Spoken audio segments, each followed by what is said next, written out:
When we open up our Bibles to Psalms chapter 91 verse 2, it reads there, I will say of the Lord, He is my refuge and my fortress, my God, in Him will I trust. I will say, the psalmist is saying. You see, the word I will say comes from the word Omar. The word Omar, which means to boast. So what the psalmist is saying, I will boast. I'm boasting about my God. The word Omar also means to declare, publish. It means to vouch, to speak forth. You see, the psalmist here is saying, I will boast of my God.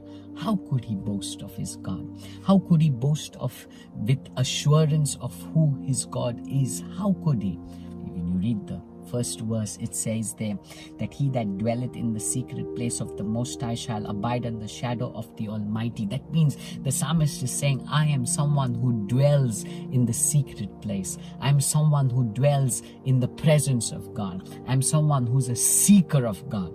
And when you are a seeker of God, when you dwell in that secret place, one thing is definitely for sure, you will begin to know your God intimately. You will begin to see God revealing Himself to you.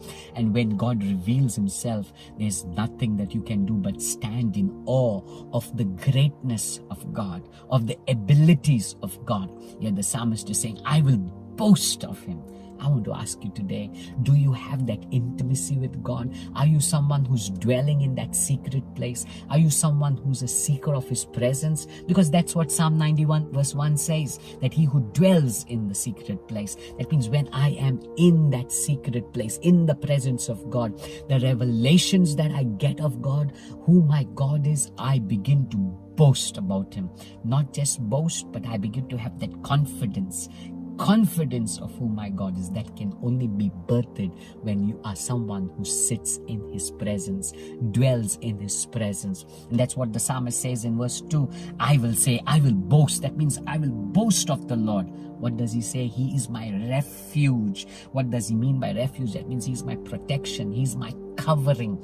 And he says, and my fortress. That means He's my defense. Nothing can pull me down. Nothing can crush me. Nothing can destroy me. That's the confidence that the psalmist has. And then he ends by saying, in Him will I trust. That means I know He is fully reliable. Come on, how could the psalmist make such bold statements? How could the psalmist declare and boast about who his God is? How could he boast that, yes, my God is my refuge, my covering, my fortress? That means nothing can destroy me, nothing can overwhelm me, nothing can finish me. And one thing he says is, I will trust in God.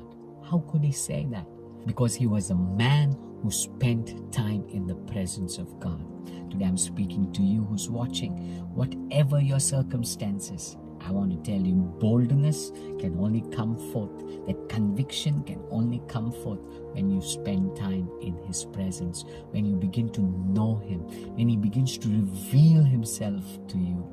Come on. The psalmist, then if you read further, he says, thousands may fall around me, 10,000s, come on, nothing will come near me. Why? Because of the confidence that he has in God. It all begins by spending time in that secret place, in the presence of God. Come on, I want to challenge you. Be someone who seeks God, spends time with God, spends time worshiping Him, dwelling in His presence. And you will come out with such confidence that no matter what storms come your way, you will always know that you know that you know. You'll stand firm, not in your mind, not in your ways, but because you are seeking God. God bless you.